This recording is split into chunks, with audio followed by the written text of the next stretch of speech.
അയോധ്യ വിഷയം നമുക്കറിയാം. അയോധ്യയിൽ വളരെ വലിയ തോതിൽ ഒരു വിവാദം പൊട്ടിപ്പുറപ്പെടുകയും അതിന്മേൽ കൃത്യമായ നടപടികൾ യോഗി ആദിത്യനാഥിന്റെ ഭാഗത്തു നിന്നും ഉണ്ടാവുന്നതും നമ്മൾ കണ്ടതാണ്. അതുമായി ബന്ധപ്പെട്ട ഒരു അപ്ഡേഷൻ കൂടി ഇപ്പോൾ വന്നിട്ടുണ്ട്. അയോധ്യ രാമക്ഷേത്രത്തിലെ സംഭാവന തട്ടിപ്പ് കേസ് ഇന്ന് സുപ്രീം കോടതിക്ക് മുന്നിൽ എത്തി എന്നതാണ് വാർത്ത.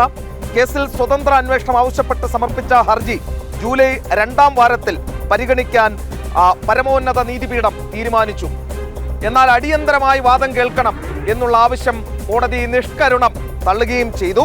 അതേസമയം പ്രതികൾക്ക് വേണ്ടി അയോധ്യയിലെ ഒരു അഭിഭാഷകനും കോടതിയിൽ വക്കാലത്തേറ്റെടുക്കില്ല എന്നാണ് പ്രഖ്യാപിച്ചിട്ടും 500 വർഷത്തെ പോരാട്ടമാണ്. ചോര നീരാക്കി ചോര ചിന്തി തെരുവുകളിൽ രക്തമൊഴുകി നേടിയ വിജയമാണ്. അതിൽ കട്ടുമുടിക്കാൻ ആര് തന്നെ ശ്രമിച്ചാലും ഒരു കാരണവശാലും യോഗി ആദിത്യനാഥ് സർക്കാർ വെറുതെ വിടില്ല എന്നാണ് പ്രഖ്യാപിച്ചിട്ടുള്ളത്. ആ വാർത്തയിലേക്ക്. അയോധ്യ രാമക്ഷേത്രത്തിലെ ഭക്തരുടെ സംഭാവനകളിൽ തട്ടിപ്പ് നടത്താൻ തുനിഞ്ഞ അഴിമതിക്കാർക്കെതിരെയുള്ള നിയമ പോരാട്ടം ഇപ്പോൾ രാജ്യത്തിന്റെ പരമോന്നത കോടതിക്ക് മുന്നിലെത്തിയിരിക്കുകയാണ്. കേസിൽ സ്വതന്ത്ര അന്വേഷണം ആവശ്യപ്പെട്ടുള്ള ഹർജി ജൂലൈ 2-ാം വാരത്തിൽ പരിഗണിക്കാൻ സുപ്രീം കോടതി തീരുമാനിച്ചു.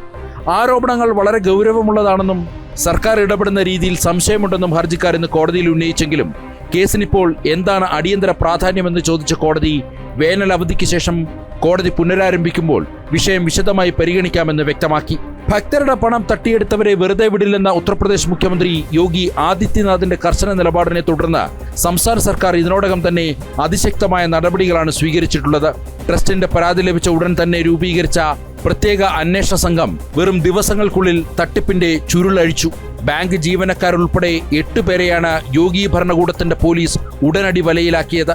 പ്രതികളുടെ വീടുകളിൽ നിന്ന് ലക്ഷക്കണക്കിന് രൂപയും അന്വേഷണ സംഘം പിടിച്ചെടുത്തു.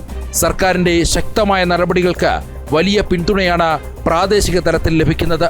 കോടിക്കണക്കിന് രാമഭക്തരുടെ വികാരം വ്രണപ്പെടുത്തിയ പ്രതികൾക്ക് വേണ്ടി അയോധ്യയിലെ ഒരു അഭിഭാഷകനും വക്കാലത്തേറ്റെടുക്കില്ലെന്ന് പ്രഖ്യാപിച്ചു കഴിഞ്ഞു. പ്രശസ്തമായ ഫൈസാബാദ് ബാർ അസോസിയേഷൻ നാളെ വിളിച്ചു ചേർത്ത അടിയന്തര യോഗത്തിൽ പ്രതികൾക്കെതിരെയുള്ള കൂട്ടായ ബഹിഷ്കരണ തീരുമാനം ഔദ്യോഗികമായി പ്രഖ്യാപിക്കും.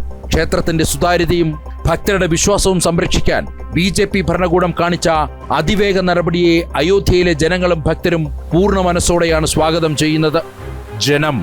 പ്രേക്ഷകരെ, യോഗി ആദിത്യനാഥ് സർക്കാരിന്റെ ഇച്ഛാശക്തിയുള്ള ഭരണകൂടം അയോധ്യയിലെ ഏതെങ്കിലും തരത്തിൽ പ്രശ്നങ്ങൾ നടന്നിട്ടുണ്ടെങ്കിൽ അത് ഓരോന്നായി പുറത്തെത്തിക്കും എന്ന് പ്രഖ്യാപിച്ചു കഴിഞ്ഞു.